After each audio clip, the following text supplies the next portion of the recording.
네, 우리 보좌의 축복을 누리는 393 기도, 우리 기도함으로 오늘 아침 예배 시작하도록 하겠습니다. 우리 함께 기도하겠습니다. 죄송합니다. 살아계신 하나님 아버지, 참 감사합니다. 이 시간도 그리스도 언약 잡고 복을 누리는 기도하게 하시니 감사합니다. 주는 그리스도시요 살아계신 하나님의 아들이심을 믿습니다. 예수님은 나의 모든 죄를 사하신 나의 참 제사장이요 나를 사단의 손에서 건지신 나의 참된 왕이요 나에게 영원한 생명을 주신 나의 참 선지자이심을 믿습니다. 그리스도는 내 인생 모든 문제의 답이시며 내 삶의 주인이심을 고백합니다. 지금 이 시간 기도하는 나에게 주의 성령으로 충만하게 역사하여 주옵소서. 하나님, 지금 이 시간 성삼위 하나님께서 말씀으로 나의 삶 속에 성령 충만함과 오력을 더하여 주시옵소서. 말씀을 선포하시는 성부 하나님, 그 구원의 말씀을 성취하시는 성자 그리스도 예수님, 말씀으로 나와 함께 하시는 성령 하나님이 영력, 지력, 체력, 경제력, 인력으로 충만하게 하사 237 나라 5천 종족을 살리게 하옵소서.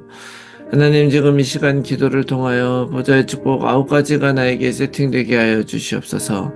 보좌의 축복, 시공간 초월, 237 살릴 빛이 내게 충만히 임하여 하나님의 형상과 생기가 회복되어 원래 주셨던 에덴의 축복이 임하게 하옵소서. 그리하여 나와 교회와 현장에 전무후무한 응답을 주옵소서. 하나님, 지금 이 시간 보좌의 축복이 실현되어 삼시대 살리는 축복의 증인이 되게 하옵소서. 늘 생명력이 넘치는 강단 말씀이 선포되게 하셔서 목회자와 함께 교회를 살리게 하옵소서. 그 선포된 말씀을 붙잡은 중직자를 통해 교회와 현장과 산업이 살아나게 하옵소서. 그래야 렘넌트가 일어나 전 세계를 살리고 미래를 살리게 하옵소서. 오늘도 언약 잡고 기도하는 우리들에게 최고의 축복을 부어주시고 축복을 볼 수 있는 영안과 믿음을 허락하여 주시옵소서. 하나님, 자녀의 기도를 반드시 응답하시며 성령으로 역사하실 줄 믿습니다. 이 모든 말씀을 예수 그리스도 이름으로 기도합니다. 아멘. 우리 찬송가 310장 우리 함께 찬송하겠습니다. 310장입니다.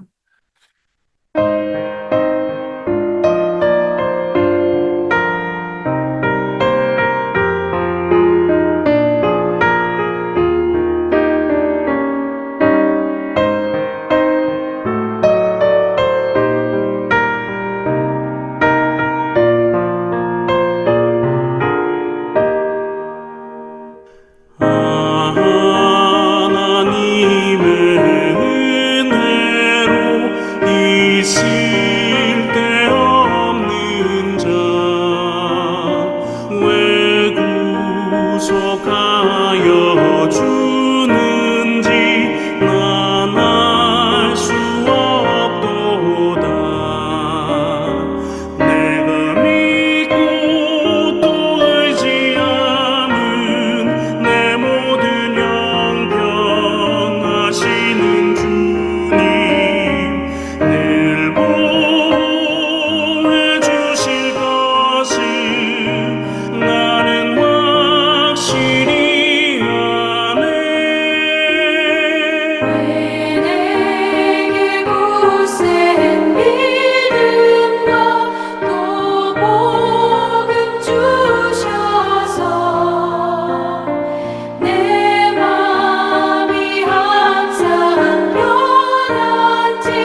아멘. 네, 오늘 아침에 하나님께서 주시는 말씀, 마가복음 7장 1절에서 13절 말씀, 제가 읽겠습니다. 마가복음 7장 1절에 13절 말씀. 바리새인들과 또 서기관 중 몇이 예루살렘에서 와서 예수께 모여들었다가 그의 제자 중 몇 사람이 부정한 손, 곧 씻지 아니한 손으로 떡 먹는 것을 보았더라. 바리새인들과 모든 유대인들은 장로들의 전통을 지키어 손을 잘 씻지 않고서는 음식을 먹지 아니하며 또 시장에서 돌아와서도 물을 뿌리지 않고서는 먹지 아니하며 그 외에도 여러 가지를 지키어 오는 것이 있으니 잔과 주발과 놋그릇을 씻음이러라. 이에 바리새인들과 서기관들이 예수께 묻되 어찌하여 당신의 제자들은 장로의 전통을 준행하지 아니하고 부정한 손으로 떡을 먹나이까? 이르시되 이사야가 너희 외식하는 자에 대하여 잘 예언하였도다. 기록하였으되 이 백성이 입술로는 나를 공경하되 마음은 내게서 멀도다. 사람의 계명으로 교훈을 삼아 가르치니 나를 헛되이 경배하는도다 하였느니라. 너희가 하나님의 계명은 버리고 사람의 전통을 지키느니라. 또 이르시되 너희가 너희 전통을 지키려고 하나님의 계명을 잘 저버리는도다. 모세는 내 부모를 공경하라 하고 또 아버지나 어머니를 모욕하는 자는 죽임을 당하리라 하였거늘 너희는 이르되 하나님이 아버지에게나 어머니에게나 말하기를 내가 드려 유익하게 할 것이 고르반 곧 하나님께 드림이 되었다고 하기만 하면 그만이라 하고 자기 아버지나 어머니에게 다시 아무것도 하여 드리기를 허락하지 아니하여 너희가 전한 전통으로 하나님의 말씀을 폐하며 또 이 같은 일을 많이 행하느니라 하시고 아멘. 할렐루야. 새로운 하루가 밝았습니다. 오늘도 우리는 하나님께서 주신 은혜를 누리면서 살아가는 하루가 될 것입니다. 세상에서는 공짜로 받는 게 좀 익숙하지가 않고 또 공짜로 주는 것은 공짜인 이유들이 다 있으려니 하죠. 그렇지만 하나님께서는 우리들에게 최고의 것을 거저 주셨다는 것을 잊지 말아야 합니다. 세상 것은 공짜라서 안 써도 그만이지만 하나님이 주신 은혜는 바로 그 은혜가 아니면 살아갈 수 없음을 기억하면서 오늘 하나님께 주신 그 은혜 가운데서 최고로 누리면서 담대하게 살아가는 여러분들이 되시기를 예수 그리스도의 이름으로 축원합니다. 자, 그런 의미에서 오늘도 예수님은 그리스도시고 모든 문제 해결자이시고 또 우리와 함께 하시는 임마누엘 하나님이심을 믿습니다. 자, 오늘 본문의 말씀에 예수님과 제자들이 게네사렛 땅으로 이제 왔어요. 자, 근데 거기에 바리새인들하고 서기관 중 몇 사람이 예루살렘으로부터 왔다는 거예요. 예루살렘으로부터. 자, 이 게네사렛이 어디냐면은 갈릴리 그 호수가 있잖아요.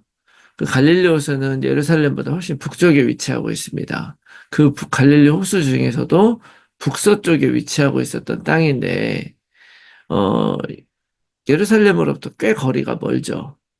근데 그 먼 곳까지 바로 이 사람들이 지금 왜 왔느냐, 어, 그곳에 왔다가 예수님을 딱 보니까 뭔가 유명해져서 막 가긴 갔는데 시비를 걸려고 간 거예요. 시비를 걸려고. 그러다가 이제 꼬투리를 잡은 것이 뭐냐면 손을 씻지 않고 떡을 먹는 거를 본 거죠. 자, 이거는 사실은 율법에 없는 내용이에요.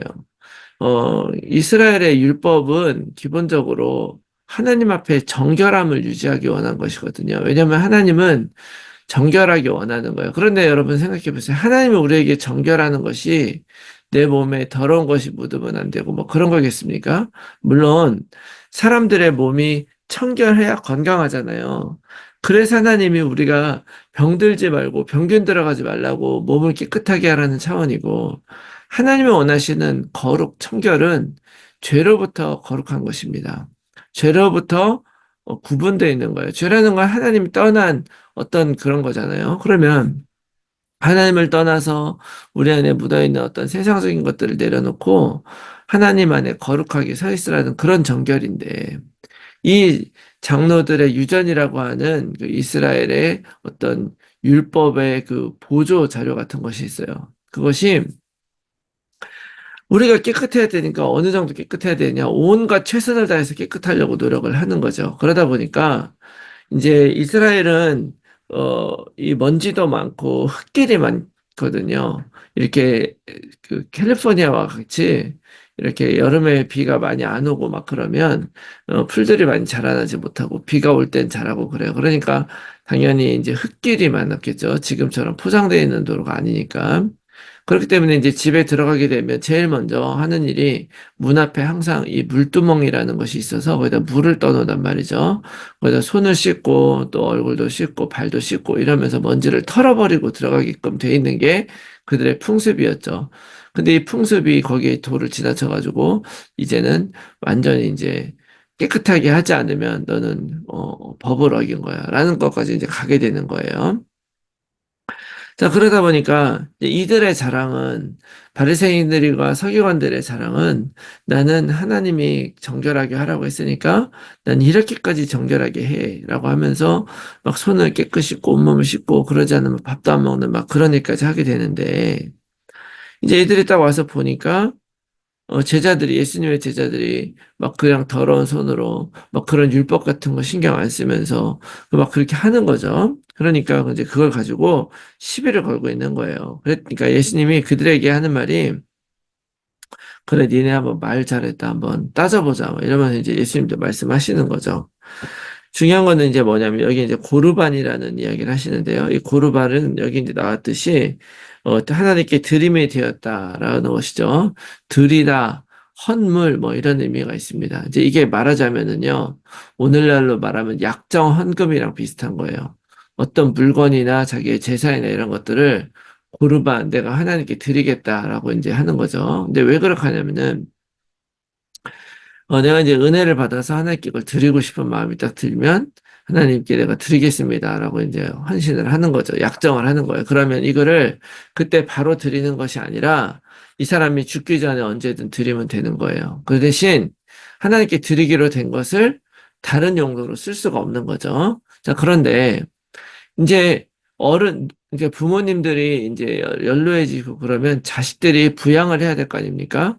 그런데 이 자식들 중에서도 부모를 부양하고 싶지 않고 부모에게 뭐 주고 싶지 않은 그런 질이 나쁜 자식들이 있었단 말이에요. 그런 사람들이 부모님께 합법적으로, 그러나 유대는 또 율법이 법이지 않습니까? 그 중에서도 최고 중요한 법이 뭐예요? 십계명이잖아요. 십계명의 제5계명에는 내 부모를 공경하라고 분명히 말씀을 하고 있잖아요. 그래서 부모를 공경하고 부모를 부양을 해야 되는데 그렇게 하기 싫으면 어떻게 하느냐? 고르반 이렇게 선언을 해버리는 거예요. 그러면 자기가 살아가는 동안에 자기가 쓰는 데는 지장이 없어요. 그러나 그거를 부모님께 하지 않아도 돼요. 의무가 없어지는 거죠. 자, 이런 식으로 해가지고, 부모님을 제대로 섬기지 않는 그런 사람들은 겉으로 보면 율법에 어긋나는 것 같지 않고 하나님께 하는 일이니까 이거 얼마나 참 하나님 앞에 충성된 종이고 얼마나 신실해 보이겠습니까? 그러나 실상 알고 보면 율법도 어기지 않은 것 같이 막 보이지만 율법의 하나님의 뜻을 완전히 어기는 거죠. 여러분, 율법이란 것이 결국 뭡니까? 형식이 아니고 율법은 하나님의 백성이 하나님의 백성으로서 어떻게 살아가야 되느냐, 하나님이 원하시는 삶을 살게 하기 위한 것인데 오히려 이런 장로들의 유전과 잘못된 것으로 우리가 어 자꾸 잘못된 것으로 원하는 살려고 하는데 우리가 자꾸 이렇게 율법을 지키면서 오히려 하나님이 원하는 것보다는 율법 자체에 매몰돼 버리는 그런 일들이 시작돼 버린 거죠. 그래서 결국 율법으로 사람들이 의로워질 수 없다는 걸 아시고 하나님께서 예수 그리스도를 우리에게 보내주신 거 아니겠습니까? 그래서 사도 바울은 로마서의 말씀을 통해서 바로 이 율법을 통해서 우리가 죄인인 걸 알고 그리고 이 죄인인 걸 진짜 아는 사람이 그리스도의 은혜가 우리에게 다가오는 것이다. 그래서 그렇다면 이 율법이 필요 없다는 것이냐? 아니다.